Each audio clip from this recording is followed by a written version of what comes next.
આપણું જે main target છે ઇથાઇન અણુમાં સંકરણ. ચલો 2 માર્ક્સમાં છે. હવે ઇથાઇન અણુમાં કઈ રીતે? અરે યાર કેમ ચાલતું નહીં વ્યવસ્થિત? એક જ સેકન્ડ હા દીકરાઓ, એક જ સેકન્ડ.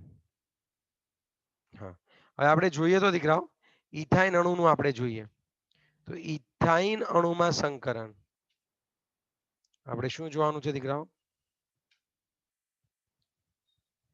ઇથાઇન અણુમાં સંકરણ આપણે ખાસ જોવાનું છે. ઇથાઇન અણુ એટલે થશે H બોન્ડ C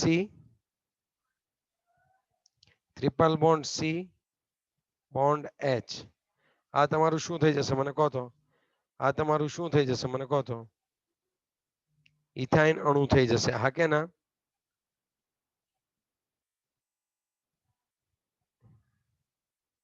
હવે આમાં સમજો આ છે C2H2 બંધારણ ઇથાઇન.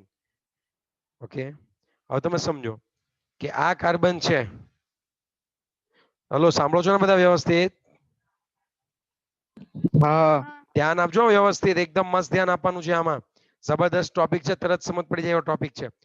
અહીંયા આગળ કેવું થશે કે આ કાર્બન જે છે sp સંકરણ ધરાવે અને આ કાર્બન પણ કયું સંકરણ ધરાવે? sp. હવે તમે વિચાર કરો કાર્બનની ઇલેક્ટ્રોન રચના કેવી રીતની હોય? યાદ કરો તો. હિલિયમ પછી યાદ કરાવો ની. હિલિયમ અહીંયા રાખી દઈએ. ચલો 2s અને બીજી કઈ આવે? 2p. હા કે ના? 2s2 2p2 હોય ને? યાદ કરીને કહો મને ચલો ફટાફટ. એની ઉત્તેજિત અવસ્થામાં કેવું થશે કહો તો? અહીંયા આગળ આ 2s છે. ઉત્તેજિત અવસ્થામાં કેવું થાય? આ એક ઇલેક્ટ્રોન અહીંયાથી કૂદકો મારે અને ક્યાં જતો રહેશે? 2px 2py અને 2pz. હા કે ના? હવે ચલો સંકરણ કયું થાય છે કહો? સંકરણ કેવું થાય છે એ મને કહો વ્યવસ્થિત. હવે આ ઉત્તેજિત અવસ્થા થઈ ગઈ. અહીંયા આગળ સંકરણ કયું થાય છે કહો તો? કેમ બોલતા નથી? કીધું તો ખરા. ઇથાઇનમાં કયું સંકરણ જોવા મળે? બોલવાનું છે તમારે. sp એનો sp સંકરણ. હા, sp સંકરણ જોવા મળે. એટલે એક s કક્ષક અને એક p કક્ષક આ બંને એકબીજા સાથે સંમિશ્રણ પામશે અને કેટલી કક્ષકો ઉત્પન્ન કરશે કહો તો? એટલે હવે ખાલી શું થાય ખબર છે? ટોટલ કક્ષકો કેટલી હોય આપણી પાસે? જુઓ તમે, બહુ મસ્ત વાત કરું તમને. આપણી પાસે ટોટલ કક્ષકો જે છે ને એમાં એક s કક્ષક છે અને 3 કઈ કક્ષક હતી? p કક્ષક. આમાંથી ભાગ કેટલી કક્ષકો લે કહો તો? 2. 2 p કક્ષક. કશેશ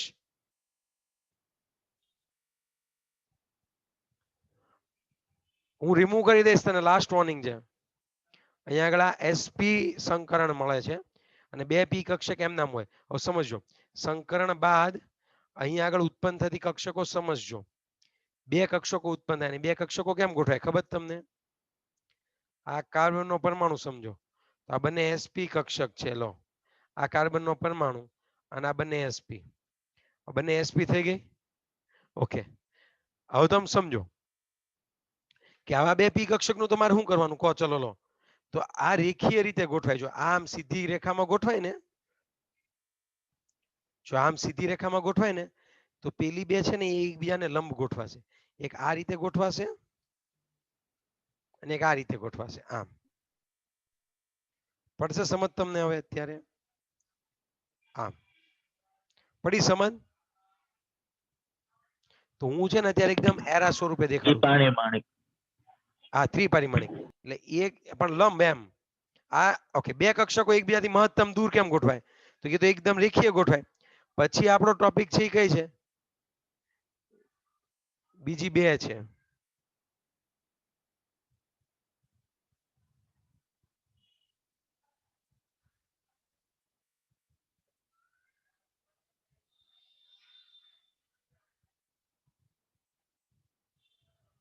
સમજી ગયા કેમ ગોઠવાય?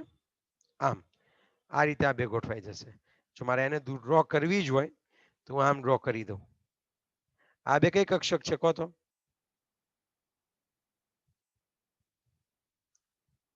બે લંબગોળ. હવે સાંભળો, તો સામેની બાજુ તો એવું જ હશે ને સેમ. આ એક કાર્બન માટે વાત કરી મેં, તો આ બીજા કાર્બન માટે વાત કરું કે ના કરું? કરવી જ પડે. તો બીજા કાર્બનમાં આવું જ થાય સેમ. તો એમાં પણ sp કક્ષક હોય, તો એ કક્ષકમાં પણ આમ ગોઠવાય. એની sp અને આની sp બંને શું થશે કહો તો? એની sp અને આની sp બંને શું થશે? સંમિશ્રણ પામે. હવે સાંભળજો, હવે બધાને એક એક ઇલેક્ટ્રોન આપવાનો છે. એ બે sp માં એક એક ઇલેક્ટ્રોન હશે. પછી આ જે છે જેને બંધમાં ભાગ ના લીધો હોય એની પાસે પણ એક એક ઇલેક્ટ્રોન હોય કે ના હોય? હવે આ બે પી કક્ષક અહીંયા પણ હશે, એ પણ કેમ ગોઠવાયેલી હશે વિચારીને કહો તો? ત્રિપરિમાણ. થોડીક પતલી દોરો એટલે હું સમજાવવામાં મને ફાવે. સમજી ગયા તમે લોકો? તો હવે સમજો કે હવે બંધ ક્યાં બને? તો કે આ બે કક્ષક જે છે એમની વચ્ચે બંધ બનશે. આ એક જ પાય બંધ છે, મેં તમને શીખવાડેલું. આ કેટલા પાય બંધ કહેવાય? એક. અને અહીંયા બીજો જ એક પાય બંધ બનશે આમ. અને આ sp સાથે બીજો એક હાઇડ્રોજન આવશે. અહીંયા આગળ બીજું એક હાઇડ્રોજન આવશે. એટલે આમાં એવું થશે કાર્બન કાર્બન, એની સાથે હાઇડ્રોજન હાઇડ્રોજન જોડાઈ જશે. પછી જે છે પેલી જે બે પી કક્ષકો હોય ને, જે આમ છે બંને પી કક્ષકો, એ બે પી કક્ષકો એકબીજા સાથે શું બનાવી દેશે કહો તો? એ બંને પી કક્ષકો એકબીજા સાથે શું બનાવી દેશે દીકરાઓ? બે પાયબંધ બનાવી દેશે. સમજાય છે? ગાડી ચકડું સમજાય છે હવે આ ઇથાઇન નું, કે હજુ નથી સમજાતું? ઓકે, હજુ ક્લિયર કરાવું, કઈ વાંધો નથી. સાંભળો ખાસ, હજુ પણ આપણે આને ક્લિયર કરાવી દઈએ. ઓકે, કેવી રીતે ક્લિયર કરાવીએ તો સમજો. તો હવે તમે સપોઝ હું તમને એક કામ કરું, યુટ્યુબ પર વિડીયો જ બતાવી દઉં કે ભાઈ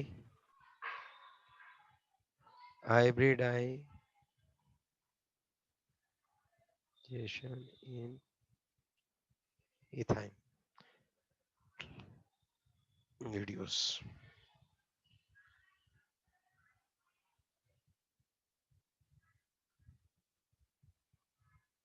ચલો થઈ જજો રેડી.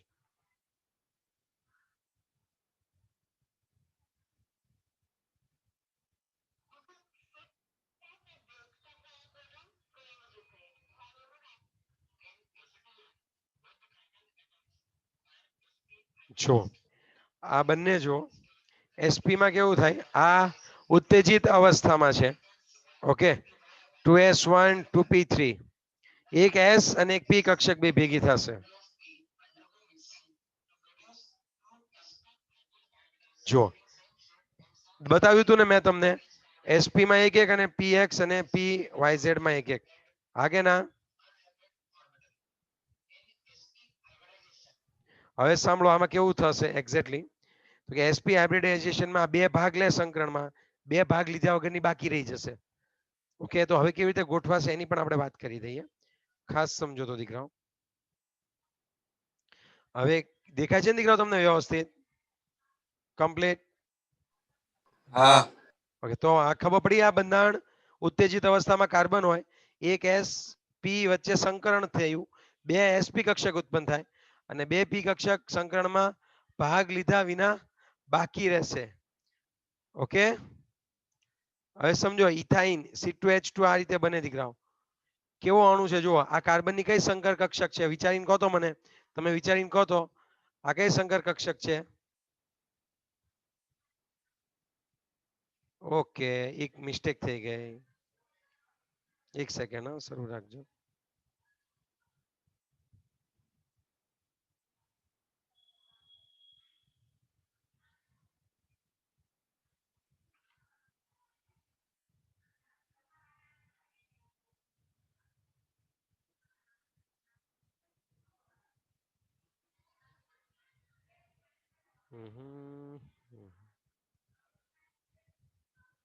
ઓકે, હવે દેખાય છે તમને એક્ઝેક્ટલી કે નથી દેખાતું? દેખાય છે? હા, તો હવે તમે સમજો આ લિનિયર છે. આમાં તમે જુઓ કઈ રીતે આ બે પી કક્ષક દેખાય. હું છે તમને ઓલું દર્શાવતો હતો, હવે મને એવું લાગે તમને થોડું ઘણું ક્લિયર થતું એવું લાગે છે. XYZ તમે જુઓ તો જો આ બે પી કક્ષક વચ્ચે બંધ બને, આ બે પાય બંધ નથી બન્યા, એક જ પાય બંધ છે. કાં તો ઉપરની બાજુ ઇલેક્ટ્રોન ઘૂમે કાં તો નીચેની બાજુ. જ્યારે ઉપર ઘૂમે તો નીચે નહીં ઘૂમે, નીચે ઘૂમશે તો ઉપર નહીં ઘૂમે. ઓકે, ચલો પછી જોઈએ. જો આ રીતે છે. ઓકે, હવે તો થોડું ઘણું ક્લિયર થાય ઇલેક્ટ્રોન કેમ ગતિ કરતા હશે એ. હા આ રીતનું છે.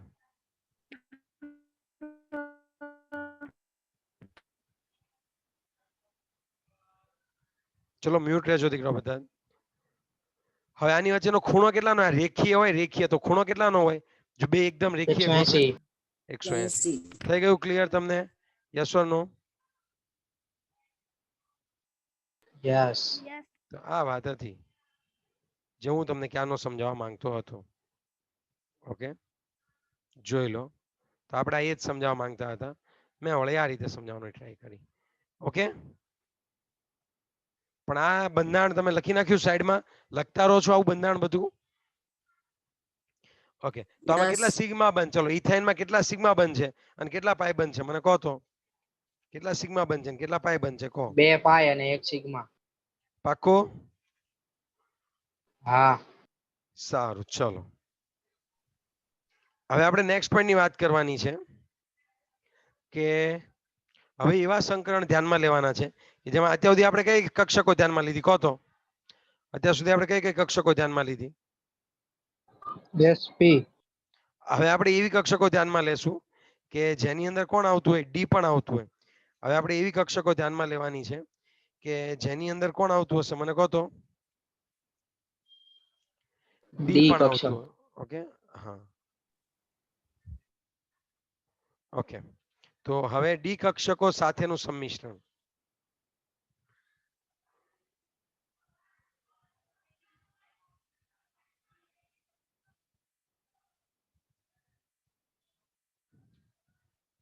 પહેલું આવશે, આપણે અત્યાર સુધી જે જોયા એની વાત કરું. sp2 sp3. હવે જે જોવાના છે એ સમજજો કે dsp2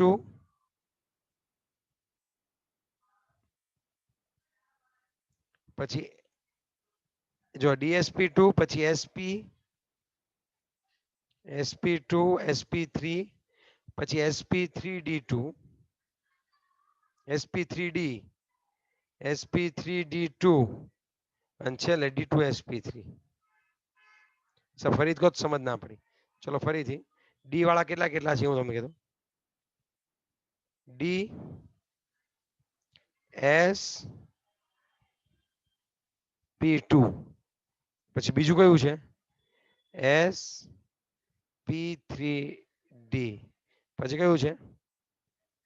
sp3d2 અને છેલ્લે sp3d2 અને d2 sp3.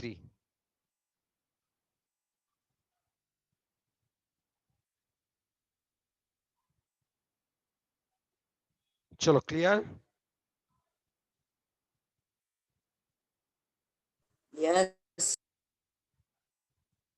હવે સમજો તો આ dsp2 છે એનો મતલબ શું થાય ખબર? એક ડી કક્ષક હશે, એક એસ કક્ષક હશે અને બે કઈ કક્ષક હશે? પી કક્ષક હશે. એકબીજામાં સંમિશ્રણ પામશે અને જ્યારે dsp2 બનાવે ને તો યાદ રાખજો 4 કક્ષકો ઉત્પન્ન થાય અને આ 4 કક્ષકો સમતલીય ચોરસ રીતે ગોઠવાશે. dsp2 માં જે કક્ષકો ઉત્પન્ન થાય એ 4 કક્ષકો ઉત્પન્ન થાય કઈ રીતે ગોઠવાય દીકરા? 4 એ 4 કહો તો? સમતલીય ચોરસ. સમતલીય ચતુષ્કોણ. ના યાર, સમતલીય ચોરસ, ચતુષ્કોણ નહીં યાર. આમ ચોરસ રીતે જ ગોઠવાય 4 એ 4 કારણ કે એમાં ડી કક્ષક છે એટલે. અત્યારે થોડુંક યાદ રાખવું પડશે, આગળ જતા ક્લિયર થશે. હમણાં હું ઉદાહરણ આપીને સમજાવું છું, ચિંતા ના કરતા. આના ઉદાહરણ યાદ રાખો, યાદ રહે તો NiCN4 -2 અને બીજું છે PtCl4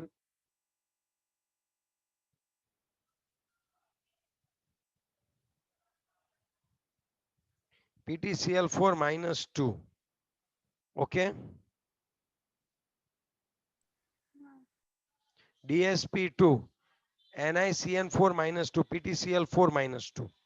હવે સમજો ત્રિકોણીય પિરામિડ 5 કક્ષક હોય તો એમાં એક S કક્ષક છે,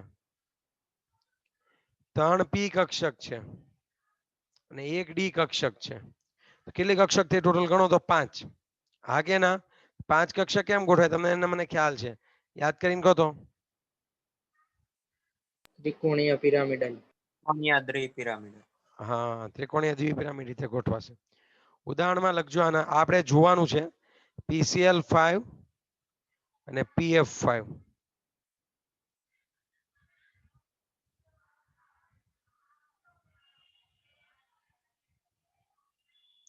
sp3d2 એક S, P3 2 D કક્ષક.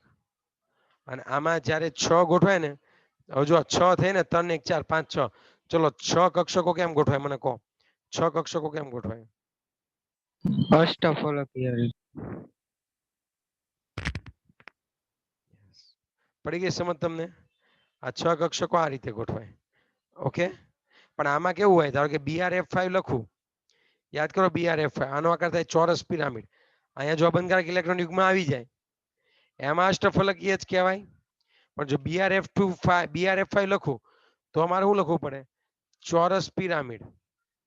એમાં યાદ BrF5 માં આપણે જોયું હતું, BrF5 યાદ કરો 6 કક્ષક હોય, આપણે આમ દોરી આમ ના દોરી ચોરસ પિરામિડ બને. યાદ આવ્યું તમને? હા. અને જો હું એમ લખું SF6 સલ્ફરની આજુમાં 6 હોય ફ્લોરિન, તો પાછું એને અષ્ટફલકીય પણ કહેવાય. તો પાછું એ બધી બાજુ ફ્લોરિન આવે તો એ અષ્ટફલકીય કહેવાય. આમાં પણ એવું ત્રિકોણીય દ્વિપિરામિડમાં પણ શીશો આકાર પણ આવી શકે, અથવા કયો આકાર આવી શકે? T આકારે આવે. યાદ આવ્યું? sp3d સંકરણ હોય તો 5 કક્ષક ઉત્પન્ન થાય. તો 5 કક્ષકમાં તો આપણે કેટલા આકાર જોયા હતા? તમે યાદ કરો, 5 કક્ષકમાં આપણે આકાર કેટલા જોયા હતા કહો તો. યાદ છે તમને 5 કક્ષકમાં આપણે કેટલા આકાર જોયા હતા એ દીકરાઓ?